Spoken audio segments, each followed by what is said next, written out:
Hi everyone, and Chag Sameach. And I was thinking, what we're going to study today. Some consciousness to raise ourselves to a different level. And what better to study the Zohar today, in this special day of Lag BaOmer, the day of Rabbi Shimon Bar Yochai. Last night we heard a lot of stories and a lot of consciousness from the Zohar. So I would like to study with you a few verses from Zohar Behar, from the portion of this week. There are a few points that are very, very powerful. And let's see how much we can do to connect with the blessings that the Zohar want to give us today. So the first one I'd like to start with, it's if you have the Zohar, you can open and you can read with me or scan. It's verse 58. You might know this story. I would like to start with this story to connect all of us with the energy of protection, because this story speaks about the energy of tzedakah tetzil lemavet in this portion of Behar. And we know, like this day of Rabbi Shimon left the world in the time of Hod of Hod. This is the time that he took all the negative energy that exists in the world and help us to sweeten the judgments. So we all can connect today with this energy. So we read first of all the Aramaic, and then we connect with this story. It says, Rabbi Chia ורבי יוסי הבו אזלה בערכה. פגרו באהוד תורה אשכחו תראה גברי דאבו אזלה. עד הכי חמו חד בר נש דאבה עתה ואמר לון. במתו מנייכו, הבו לי מזונה פיתה דנהמה דהנה תרן יומין, דתעינה במדברה ולה אכלנה מידי. השתמית חד מינון תראה גברי ואפיק מזונה דאיהו הייתה לאורחה. ויהיב לה ואכיל ואשכה לה, אמר לה חברה, מה תעביד מין מזונה, דהאנה דידי אכלנה? אמר לה, ומה עלי דידך? אנא אזיל יטיב גבי ההוא מסכנה, עד דאכל כל מה דאבה גבי. והוא נעמה דשתער יאהב לה, לאורחה ועזה לה.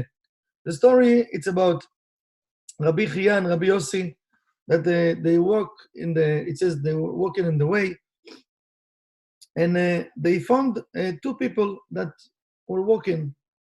And then the third person came, and he told them, listen, please, I'm very hungry. 2 days I'm walking in the desert, and I didn't eat, I didn't drink. So one of them, he went to his bag, and he pulled up his food, and he gave him food and gave him drinks.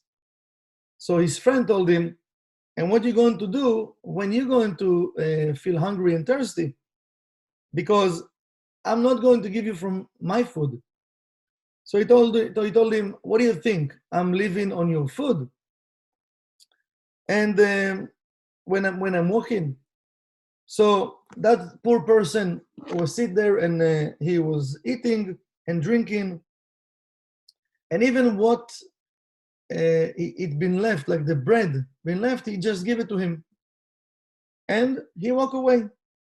So Amar Rabbi Chia, he says, I'm sure that that the Creator, he didn't want that we will do that action, like that action of sharing.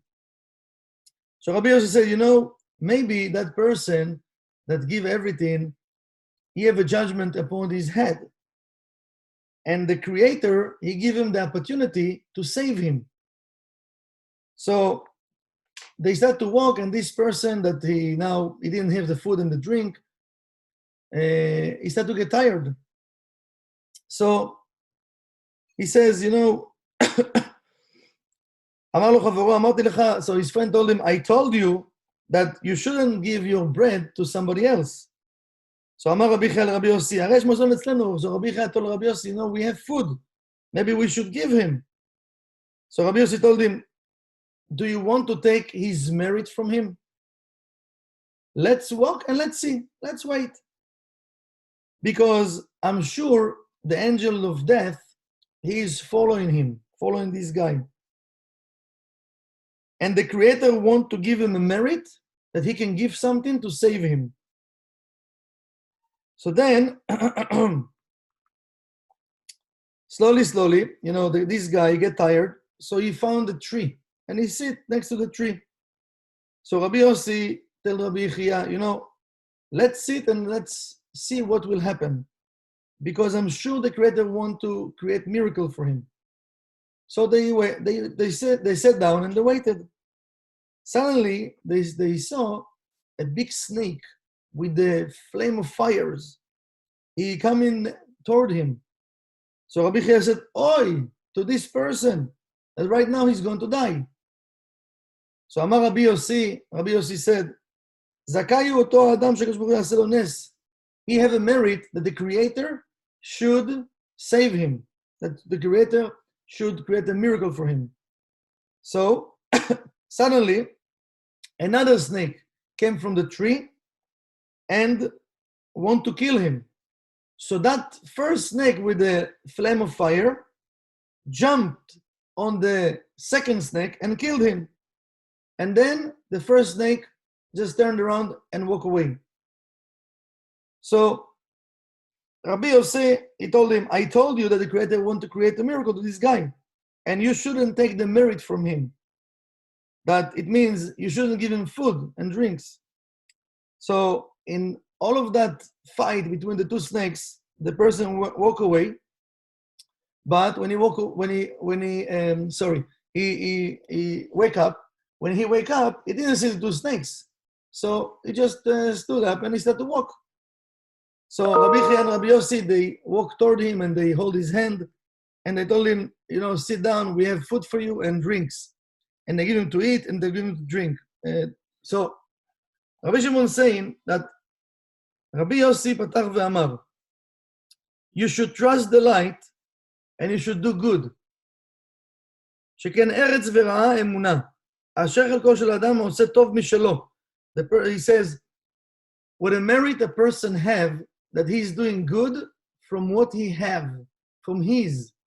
It's a very, very powerful and amazing concept that the Zohar is telling us here.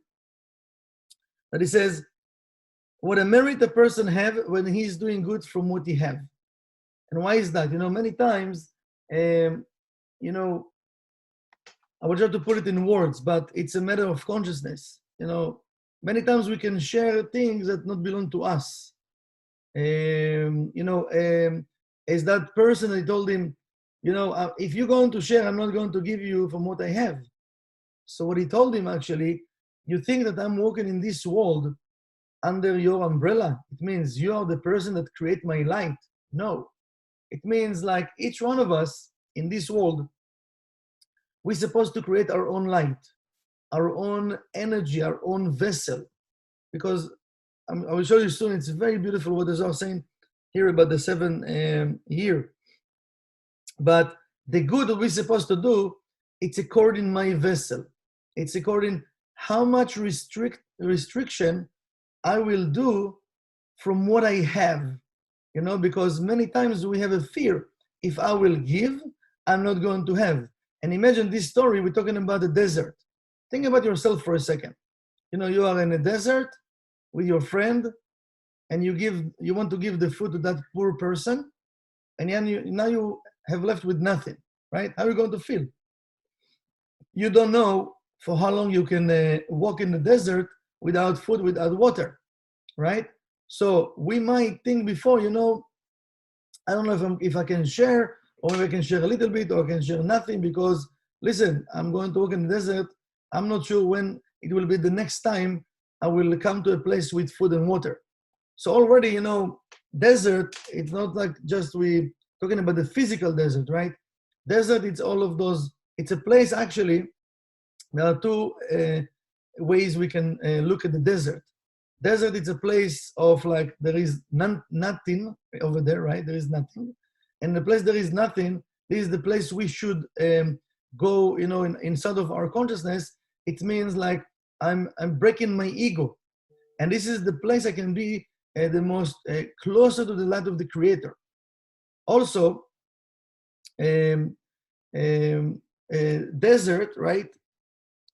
Because we can feel that, listen, now I'm in a place that there is nothing, and if I will give, I'm not going to have. And most of the time, in the mundane, in the regular days, we sometimes, many times we have opportunities, we don't pay attention. I'm not talking about sharing that we know it's good to give, and we know that's amazing. But we're talking about those situations that we're not ready. Nobody prepare us. Nobody send us email, listen, next week it's like Ba'omer, you should share, and you have a week to think about it, or a month to think about it, or even a year, Next year it's like Ba'omer. It's good to share in like Ba'omer. So now you have a year even to save money or to share $1 or $1 million. Doesn't matter, right? So we're talking about those situations that are not ready. But right now, I need to give it tzedakah. I need to do something that is out of my comfort zone. And now Satan will come and tell me, if you're going to give, because what his friend represent that voice of Satan. I'm not going to give you nothing. If you're going to give, you're going to left with nothing. And you can die also. And after, what he told him after? I told you not to give, right? So how many times, think about it, we doing it to other people. We telling them something, they not follow what we told them, and then when we see like it's kind of they fail, so what are we saying? I told you, yes, I told you, but if was the question, as Rabbi Yossi told Rabbi Chia, how do you know what is the merit of this person? How do you know how the Creator want to provide for this person and he want to save him? Maybe he need to go through that difficulty in order for him to be saved from something bigger. How do we know, right? So we can't really judge any situation according to what I think or what I see right now, because there is a bigger picture. There is a huge picture. The same way that Michael Berg shared last night about Rabbi Shimon. Rabbi Shimon was in the cave for 13 years, right? He was in quarantine for 13 years. Can you imagine? 13 years in a cave, not even in his home with Netflix, with internet, with Zoom, with classes, right? No. Him and his son, carrot tree, fresh water, and Elijah the prophet, and Moses came and taught them everything, right? But for 13 years, they dig a hole in the ground and they buried themselves because they want to keep the clothes for Shabbat. That's amazing, 13 years, right? So imagine for 13 years, right, what Rabbi Shimon did. If we think about it now, because we're receiving all the blessings and the benefit from those 13 years, and Rabbi Shimon sacrificed, right, in order for us to receive all the blessings. So if we think about it, there is a big picture. Rabbi Shimon did it, not for himself. He did it for all of us. He did it for humanity. He did it because he know that the world will need the Zohar. Without the Zohar, Rabbi Shimon said, in our generation, we can't understand Tree of Life. We can't understand the stories of the Torah. We can't. Even we try to read the literal stories, we can't. So, first of all, in this blessed day, we should connect with that energy of appreciation, with the energy of I want to see and connect with the big picture, because whatever I see right now, it's a glimpse, a small, tiny picture from the big picture. And there are so many blessings that want to be revealed that I need to have the right vessel to let them revealed. And I would like to jump to, I was preparing so many verses, but, I thought we have like a few hours, but it's okay. Let's read, I think it's Tet Zayin. Let me see. 16. If you have the Zohar, you can open. Yes. The Zohar telling us here. ובשנה השביעית, שבת שבתום וגומר. פיקודה דע לשבות בשנה השביעית, ואבטרה לשבות בשביעי. ואבטרה להשמיט כספים, בשביעית, ואבטרה למנות 7 שנים, 7 פעמים, והיו לך ימי 7 שבתות השנים, 49 שנה, אחר הזה דכל שביעיות. מסיתרא דשכינתא דתקריאת, 7 מסיתרא דצדיק, דהיו שביעי לבינה, והיא בת 7. מסיתרא דאמא הילאה דהתמר בה, 7 ביום היללתיך. The Zohar saying, מצווה זוהי לשבות בשנה השביעית. There is a precept that we should strike in the 7th year. 7th year we should strike. What does it mean strike? He's talking about the land, right? That we shouldn't work with the with the land. We should leave everything as it is, right?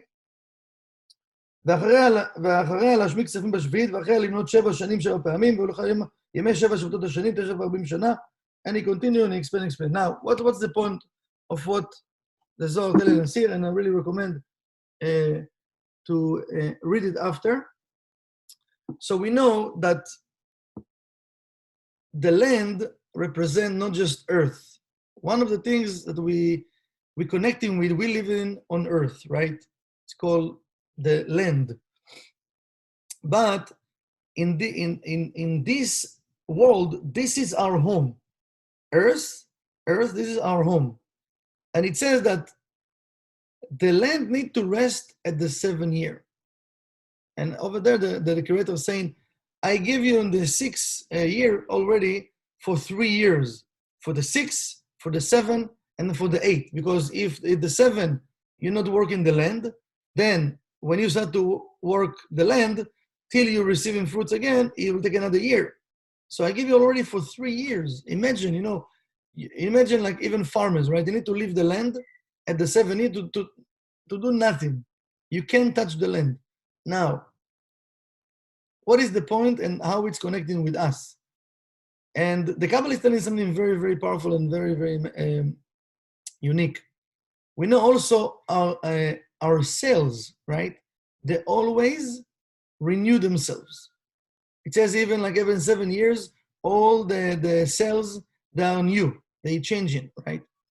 So we're not talking just about 7 year. We have also the 7th day, because there is a lot of, he says shviyot. There are a lot of things that he mentioned as well that connecting with the number 7. Now, 7 related with the Malchut. The Malchut cannot receive the light just from Ziranpin, just from the upper world. But we know that when we not trust in the light, what's happened, as the story just taught us, what's happened, if we listen more and more to the opponent, we will create more short circuit here in the Malchut. And then we creating blockages. We can't receive the blessings to this world. It means that not just the land, also our body, also the land, also our consciousness, also our words, everything will have some negativity, some poison in it. Some poison. Because, even an antidote, when they give shots, given to a flu or to different type of diseases, they give a shot, what they need to put inside? A little bit from the poison, a little bit from the disease. When they give it that, then the body, he start to create what? He start to create antidote inside of the body, right? The immune system start to get stronger, and now we have immune against that disease, right? So what's happened? It means that even our body need to have that energy of like doing nothing. What do I mean doing nothing? Not just go to sleep. In a sense of relaxing my thoughts, relaxing my speech, relaxing everything, like my food, to come to a place that I'm letting the light to reveal in my vessel, to do like let's call it a purification, cleansing, right? Because the earth, hateva, nature, know how to purify itself. The same way, as I'll explain, the same way our body know how to purify itself. So if we're not interfering, the body know how to take the garbage out. But when we're trying to do different like magic stuff in the body, Sometimes we add in more negativity, more poison to our body. The same in the land. And here we're talking about energy of certainty. Certainty. Because sometimes, as the story told us, we think we're smarter than the light. We think we know better than the light. Why? Because I read here, I read there, I heard that, I heard that. Yeah, but we need to remember there is a bigger picture. And some laws that the Creator put on earth, it's for us to have the right vessel to receive the blessings. And the Zohar telling us here something very, very powerful. Just don't interfere. Don't interfere. You want to do good? Don't interfere. Let the light to be revealed. What Rabbi Chia want to do? Rabbi Chia want to give him food. What Rabbi Yossi told him? Don't interfere. You want to take the merit from him? Let's wait. Let's wait. Let's see what will happen. Don't worry. We are here. We're watching him. We're not going to let him to die. Don't worry. Let's see. The same, we need to learn from it. I don't want to interfere, and I want to let the light to reveal in my life. So first of all, I want to know, and we want to ask from Bishop Bar Yochai, I want to know what I shouldn't do. How I can purify already all the empty spaces I created. And in my daily days, I don't want to add. So I don't want to interfere because the blessings come every day. I don't want to interfere the blessings to reveal to my life. So please, Rabbi Shimon, open my eyes, open my physical and my spiritual eyes. I want to see the truth in everything. I want to see that I'm not interfering the blessings to reveal into my life. I want to prepare the right vessel and let the light to reveal in the vessel. Because now when we're going to have it, the 7 year, the 7 day, right? We're talking about the whole vessel. The light can reveal in this vessel. And it's like we're starting all over again, like a new vessel, okay? So let's use the energy of today of Rabbi Shimon to ask for a new vessel, to ask not to interfere. The light wants to give us more than we want to receive. So I want to cleave myself with the consciousness and the light of the Creator and let the light guide me. So I just need to remove, my ego a little bit, that I know everything because we don't know everything. And I want to give the will to my soul and to let the light to dwell in my vessel. And now when I'm going to have, and as I said over there also, I told you, there are more verses. And now we cleave in ourselves together with the Kadosh Baruch Hu, the Shekhinah, with the Kadosh Baruch Hu, Zir and Pin and Malchut. And now the Zohar said, everything become to be one unified soul. And when everything is one, nothing can break something that is a whole, that is one. Because there is so much strength in unity, nothing can break it. So we'd like to connect and ask from Rabbi Shimon to connect with this energy, and Be'ezrat Hashem to bring the energy of redemption, to protection, to remove any type of plague and negativity from our life and from the entire world.